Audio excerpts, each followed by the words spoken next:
So my name is Omar Rampersad. It's 1:08 p.m., June 6th, 2019. So I tweeted a bunch of tweets on my Twitter account. That was me. My Twitter account is actually interfered with sometimes.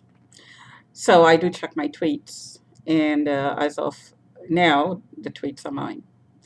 So I talked about the ongoing push from this building in which I live to have me removed and to have me mentally committed. And it's taken the form of um, groups of people following me around, collecting information on misinformation about me, submitting it in forms of reports to the cops, the courts, having me flagged, having me monitored, and that monitoring is being outsourced. And it's being done in the workplace all without disclosure. So the setup is somebody pulls me out to monitor me, anybody around that has contact with me around my environment, neighbors, and so on. And they open an account and they submit information about me. And in order to gather the information, they work with a team of people. And I've discovered and observed that the teams run along ethnic lines. And there are more than one person's flagged. So there's a list of people who are flagged, and scouts are sent out to choose the people on the list, and these run along ethnic lines.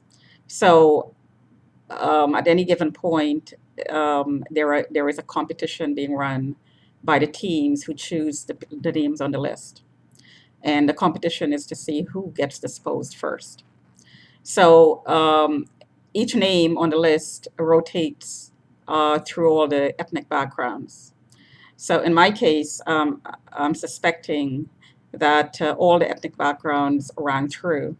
And that means that a link and a password is given to the members of the team to look at you inside your home and to make notes and to record and to discuss what they recorded. So you have no privacy. So this information is used to determine how the target is disciplined and what plans to put into place to degrade and to bring down the target, because this is what a target is. The whole idea of flagging and putting a name on a list is to degrade you, bring you down, dehumanize you, destroy you.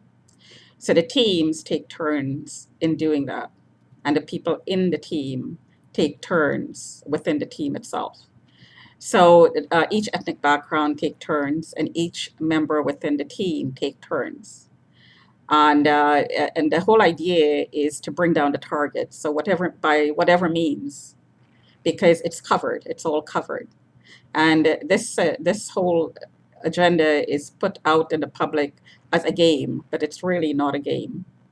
And this setup is used also to traffic remotely, because the team are really voyeurs, they're rapists, they're criminals who are looking in on women and men, mostly women on the list.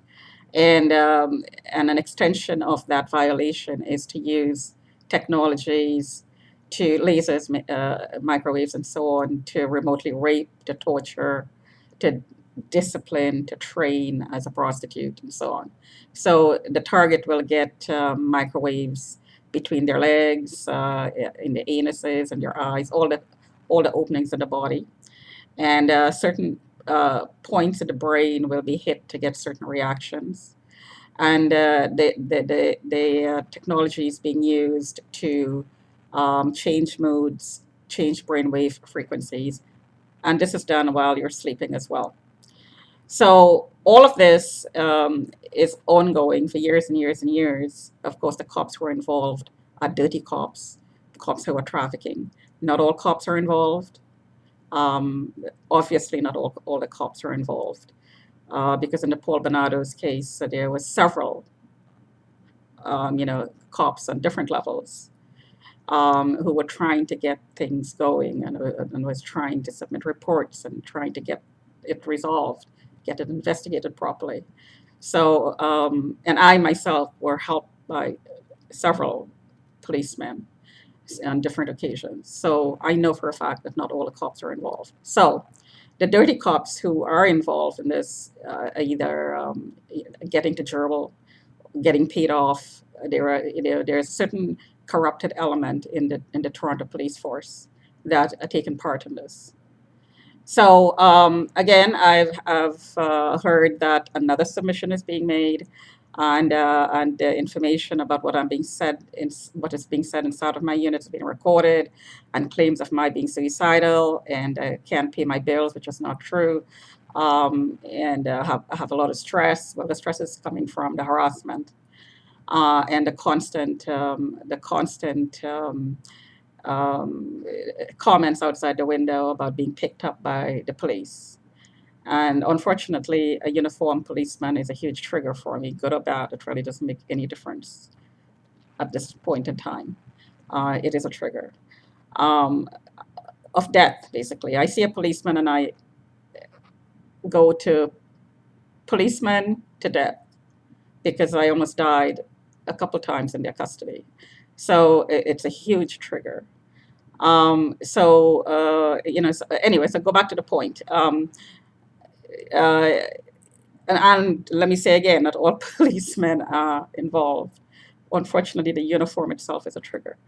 Right now, there's more submissions. There is more lies because they're supposed to lie because I'm a target, and a target has to be disposed of.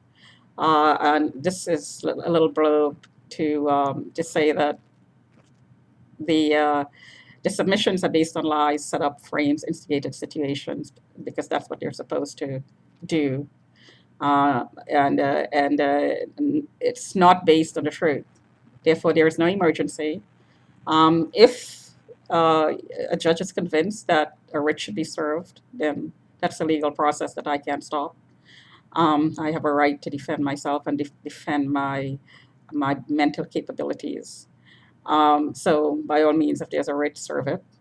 But there is no violent tendencies. I vent to prevent any buildup of anger. I don't believe in violence. I don't practice it. I don't preach it. Um, Other than self-defense, it's not necessary in my thinking in any circumstance, other than in self-defense and defending your family and defending your property and defending any innocent person from abuse, immediate abuse. There is absolutely, absolutely, absolutely no cause for violence, no reason to use violence, um, in my opinion. So I don't believe in violence. I will not be violent because somebody said something to me.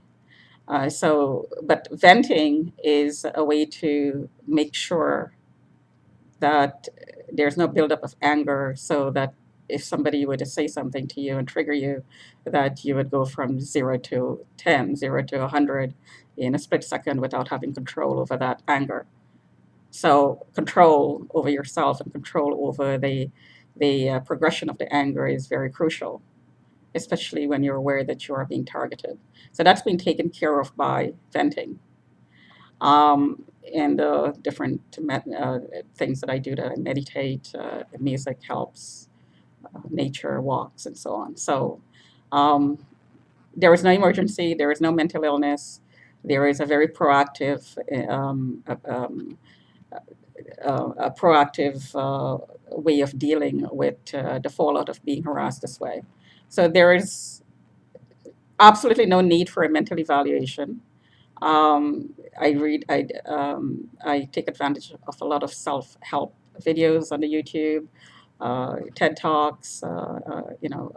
There's a lot of online gurus out there who speaks from not from religious books, but from personal experience and personal growth that you can learn from.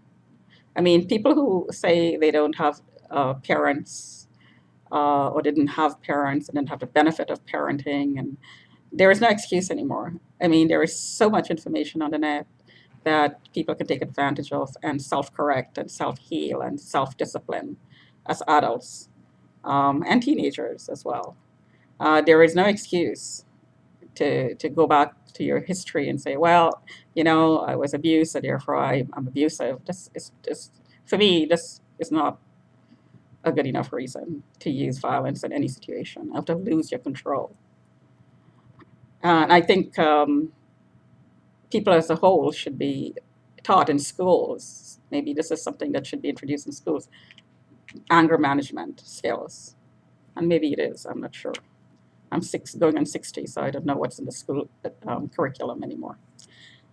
Anyway, talk to you another time. And just a little side note. You notice that my cheeks are, quite chubby. Um, when I'm radiated, I tend to get bloated, and the bloating um, um, seem to cause fluid retention. It also causes swelling. So I demonstrated in a lot of my videos about the side of my jaw here being radiated. You could see that there is swellings. So this goes away if I do certain things like soak in Epsom salt, or shield, or use anti-inflammatory rubs and so on. Um, it helps enormously. So the radiation does cause damage, temporary and permanent, to your eyes as well. So anyway, I'm going to stop talking here. Talk to you another time.